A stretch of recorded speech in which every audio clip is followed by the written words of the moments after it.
जांच एजेंसियों को आज एक और बात पता चली।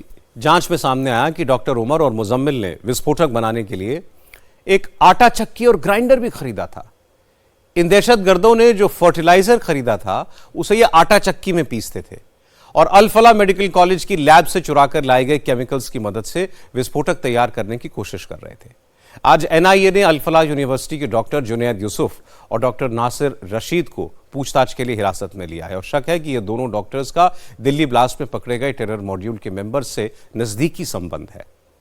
इसके अलावा आज एनआईए ने फरीदाबाद के धौज गांव के रहने वाले एक टेलर शब्बीर को भी डिटेन किया। शब्बीर का डॉक्टर मुजम्मिल के पास काफी आना जाना था। शब्बीर के घर से एनआईए को ग्राइंडर और मेल्टिंग फर्नेस मिले।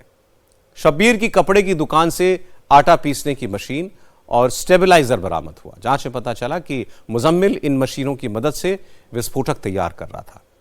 खरीदे गए यूरिया को पीसकर आईईडी तैयार करने में जुटा हुआ था।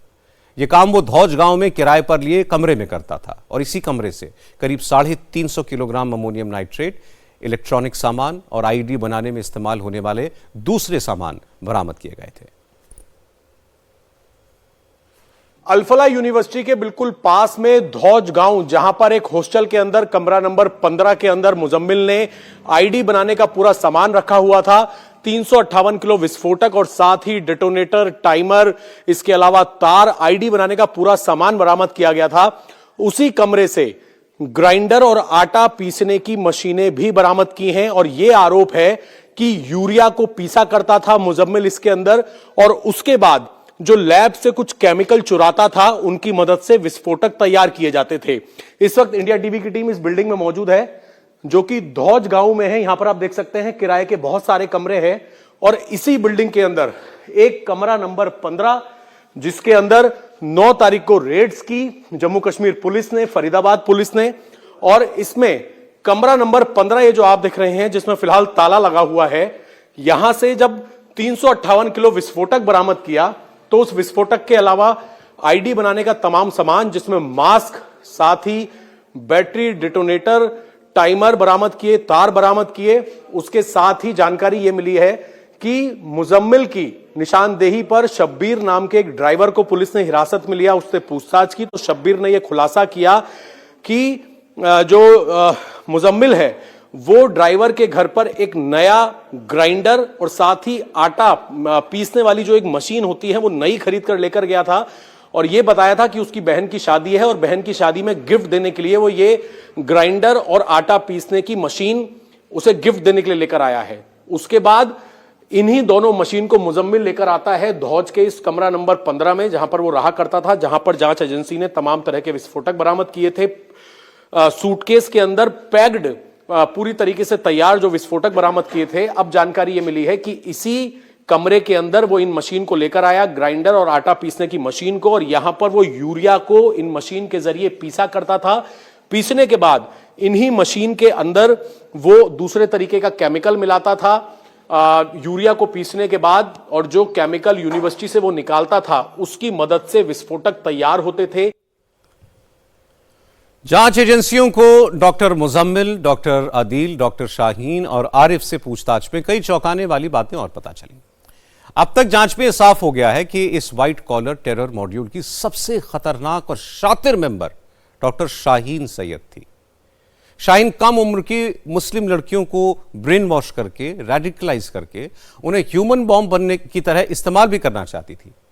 डॉक्टर शाहीन के मोबाइल से जो डिलीटेड डेटा रिट्रीव हुआ उससे पता लगा कि डॉक्टर शाहीन ह्यूमन बॉम्ब तैयार करने के लिए पाकिस्तान से खास किस्म के एक्सप्लोजिव मंगवाने की कोशिश कर रही थी।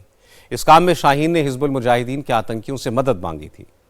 शाहीन कोड वर्ड में ह्यूमन बॉम्ब के लिए मुजाहिद जंगजू ये लिखा करती थी।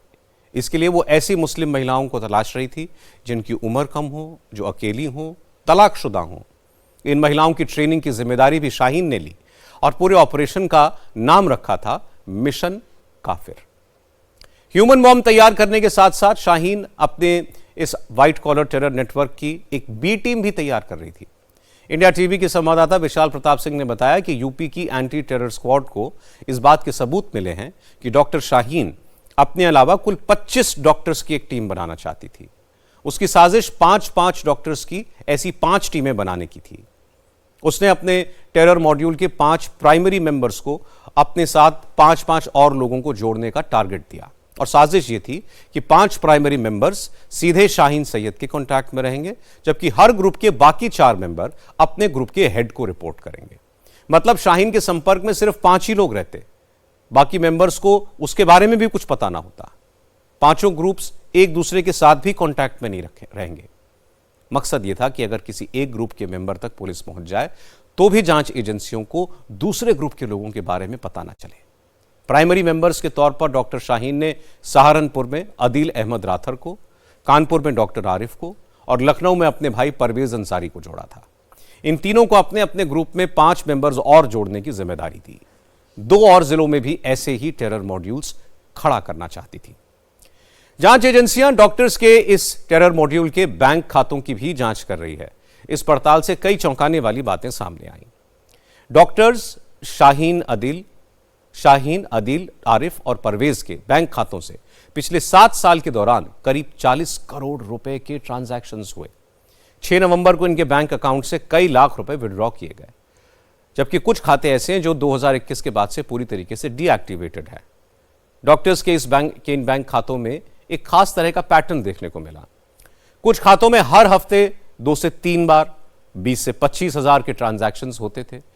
कुछ खाते ऐसे हैं जिनमें हर 15 दिन में पैसे डाले गए और अगले दिन भेजे गए बैंक अकाउंट से पैसे निकाल लिए गए। डॉक्टर्स ने ऑनलाइन ट्रांजैक्शन बहुत कम किए। बड़ी रकम का भी एक खास पैटर्न देखा गया। हर महीने की 25 से 28 तारीख के बीच 1,01,000 रुपए, 2,01,000 रुपए ऐसी रकम डाली गई। अब इस पैटर्न को डिकोड करने की कोशिश की जा रही है। हालांकि डिफेंस एक्सपर्ट्स का मानना है कि इसमें सीधे सीधे जैश-ए मोहम्मद का फुटप्रिंट नजर आता है। देर सवेर जांच एजेंसियां इसके पुख्ता सबूत भी ढूंढ निकालेंगी। पाकिस्तान की जो डीप स्टेट है या पाकिस्तान की जो स्टेट है, पाकिस्तान में politician, military, ISI, intelligence, army, इनमें कोई डिफरेंस नहीं है। इन सब का एक ही एजेंडा है कि इंडिया में किसी तरह से हलचल फैला के रखना, इंडिया में टेररिज्म फैला के रखना। Pakistan was very much involved in what happened in Delhi red fort blast. तो पाकिस्तान की डीप स्टेट और जैश ए मोहम्मद एक है। जैश ए मोहम्मद जो है पाकिस्तान डीप स्टेट का ही प्रोडक्शन है। उसको सपोर्ट ही नहीं, वो पूरा उसको training, facilities, supporting, housing, funding और फिर टेररिस्ट को इन्फिल्ट्रेट करना इंडिया के अंदर, पाकिस्तान आर्मी की पोस्ट के थ्रू, लाइन ऑफ कंट्रोल या किसी थर्ड कंट्री के थ्रू। तो जैश ए मोहम्मद पाकिस्तान डीप स्टेट का एसेट है। और ये जो टेरर ब्लास्ट हुआ है, जो टेरर रिकवरीज हुई हैं, ये पूरी तरह से जैश ए मोहम्मद और टेरर पाकिस्तान सपोर्टेड है। अभी इन्वेस्टिगेशन चल रही हैं and I am very sure proof के साथ हमारी national investigation agency NIA proof के साथ इस बात को प्रूव करेंगे। इस व्हाइट कॉलर टेरर ग्रुप के बारे में जो खुलासे हो रहे हैं, उससे उनके खतरनाक इरादों और खौफनाक साजिश का पता चलता है। सुरक्षा एजेंसियों की तारीफ करनी चाहिए कि एक छोटे से क्लू मिलने के बाद पुलिस ने जम्मू कश्मीर से लेकर सहारनपुर और फरीदाबाद तक इस टेरर गैंग के ज्यादातर मेंबर्स को पकड़ लिया। इनका एक साथी उमर मर गया, लेकिन बाकी मेंबर्स की पूरी कुंडली अब खंगाली जा रही है और जल्द से जल्द इनके सारे साथी पकड़े जाएंगे।